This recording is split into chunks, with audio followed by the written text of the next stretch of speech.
Cell cycle. We will be talking about interphase and mitotic phase in this video. So the cell cycle is an ordered series of events that involves cell growth and cell division to form two new identical daughter cells, or which is called as the cloning. So the cell cycle has two major phases: growth phase, which is the interphase, and cell division, which is the mitotic phase. Interphase and mitotic phase, as I said, these are alternating with each other, but the cell spends about 10% of time in the mitotic phase and 90% of its time in the interphase. So if we consider, say, a cell which takes 24 hours to divide, then about 1 hour it spends in mitotic phase and about 10 to 12 hours in the DNA synthesis phase. Rest of it is in G1 and G2. So G1 and G2, the growth 1 and growth 2, the time varies based on the type of cell division. But the time it takes for the mitotic phase and the DNA synthesis is always pretty much constant. So the interphase has three subphases, G1, S, and G2. And the mitotic phase has two subphases, the cytokinesis and mitosis.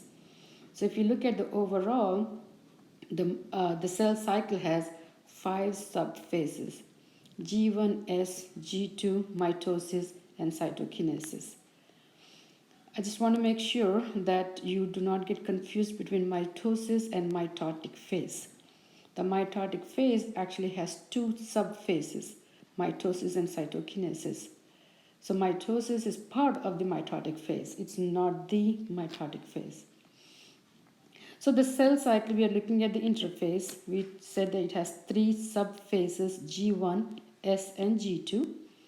G1 is the first gap or the growth phase. This cell is growing and it's getting ready for this S phase where it is DNA replication. So it accumulates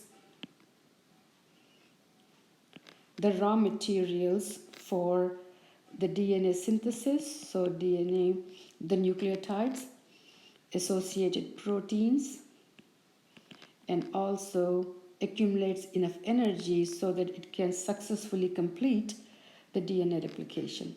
Once the growth phase is completed and it has all the raw materials, the cell will enter the S phase where it replicates DNA. So a chromosome will make a copy, and now each one is called as a chromatid. So these are called as the sister chromatids. They're exact copy of each other, and they're attached at the centromere. So they're still attached. The whole thing is called as a chromosome, but we are already making a copy of it. Once the replication is completed, the cell will undergo the growth phase 2, which is getting ready for the mitosis. So this is where the cells will distribute the DNA and the cytoplasmic organelles. So the organelles are duplicated, and all the proteins, enzymes needed for the mitosis to occur is collected, and also energy is accumulated so it successfully can complete the cell division. The mitotic phase has two subphases, karyokinesis, which is also called as mitosis, and cytokinesis, which is the distribution of the cytoplasm. Now, cytokinesis in some cells might be absent, and these cells become multinucleate. An example is your muscle cells.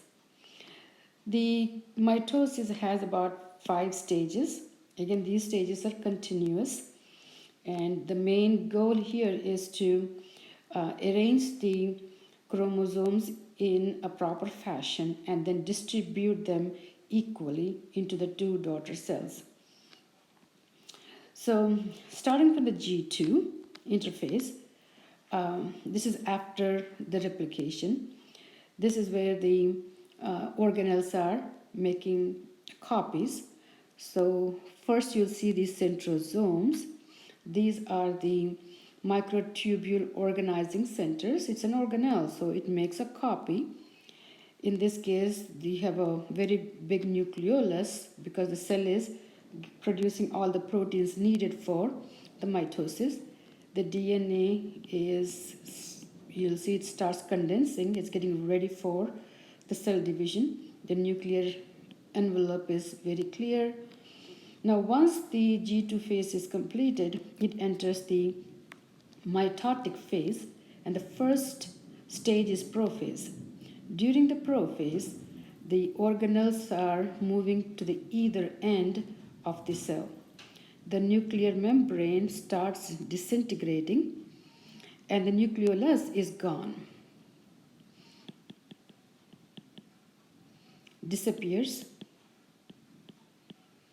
and the nuclear membrane disintegrates, and the DNA are condensing. So you'll start seeing threads of DNA.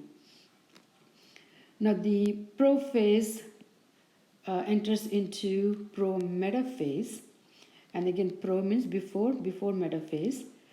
Now in this prophase you will see the DNA further condensing, the nuclear membrane is dissolved, and the nucleolus is gone, and these spindles will start attaching to the chromosomes, and also you have some spindles which are long. So the organelles are already moving to the either side, copies of them.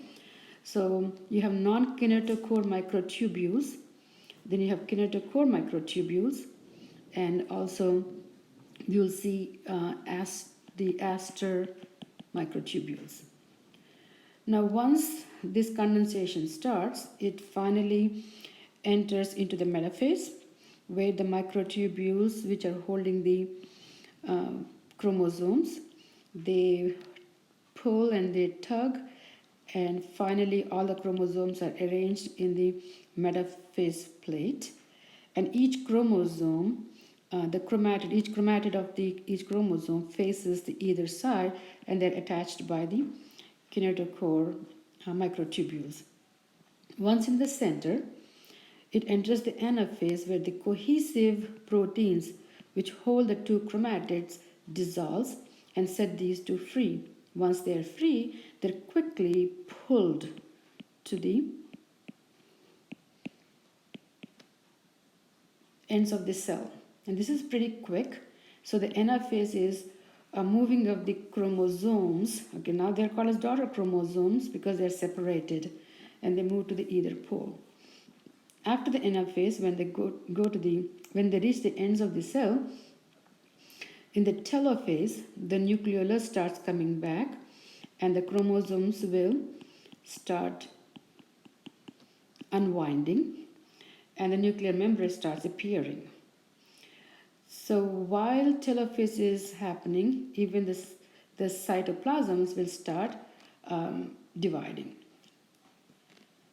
So before we go further into the cytokinesis, let's look at the fibers which actually help the chromosomes to move.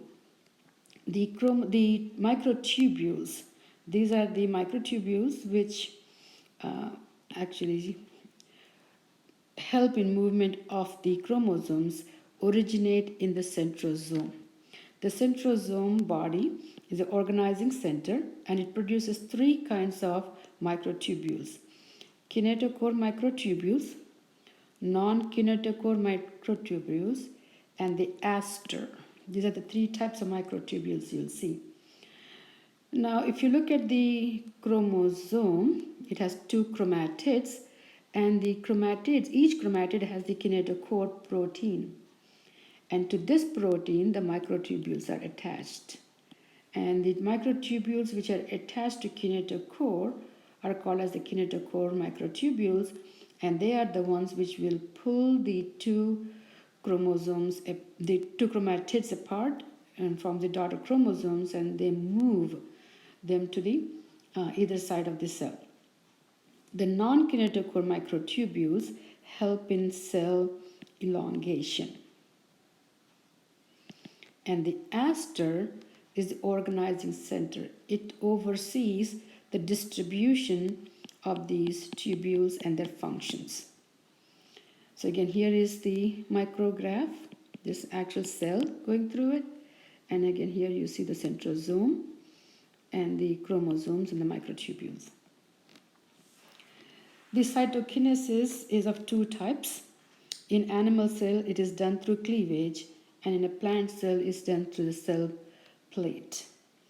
The animal cells don't have a cell wall, therefore it doesn't need to have a cell plate. So in this case, when the cell is ready to divide into two, a ring of microtubules are formed and they contract. These are contractile ring of microtubules.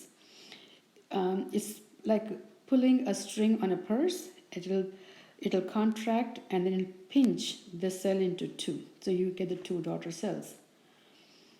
In plant cell, as the cell is dividing, there are small vesicles which are formed in the middle of the cell where the mitotic plate was found, and these vesicles contain the material for the cell membrane and the cell wall. And these small vesicles, they fuse, and then they fuse with the cell wall of the parent and form the two daughter cells. Now this is the mitosis in a plant cell, slightly different, but again this is a prophase. You'll see the chromosomes condensing and the nucleus is slowly disappearing and the mitotic spindle starts formation. Prometaphase is where you see the chromosomes as discrete units, and you see the sister chromatids. They are so aligned that each one faces the one end of the cell. So they are all lined in one single line, and the nuclear envelope starts fragmenting. The metaphase is by the end of the metaphase, the spindles are completed, the formation, and the chromosomes have the microtubules attached at their kinetochores. They're all at the metaphase plate. Anaphase, the cohesion force is dissolved and each chromosome is separated and they move to the either side. In the telophase, the nuclei are formed and the cytokinesis starts through the cell plate. Now in bacteria it is slightly different. It is called as binary fission. So you don't see those microtubules and things like that. It's very simple. The DNA is like a circle, so it starts at one place called as the origin and replication, and it moves towards both ends. And as it moves, the cell also elongates, as you can see. The cell elongates, and the origin is pushed to either side. Once the replication is completed, you have one set here, another copy here. And the replication is finished when the plasma membrane pinches inward and the two cells are separated. Now, if you look at the evolution of this, there is a very distinct characteristics between the prokaryotes and the eukaryotes. Prokaryotes, you don't have the microfibrils, the chromosomes are not pulled. So when you look at all the organisms, you do see some forms showing some intermediate stages of the evolution. For example, in the dinoflagellates, these are unicellular eukaryotes, and you see the chromosomes attached to the nuclear envelope. The chromosomes attached to a nuclear envelope, the microtubules, they pass through the nucleus inside the cytoplasmic tunnel, and they're separated. Very similar to the binary fission. Now, in diatoms and some yeast cells, you'll see a little further evolution where the chromosomes are attached to the envelope, but they are attached to the kinetochore microtubules. You'll start seeing the microtubule formation. However, the nuclear envelope does not disintegrate. The cells split into two daughter nuclei. So this is about the cell cycle. In the next video, we will be discussing about the control of the cell cycle.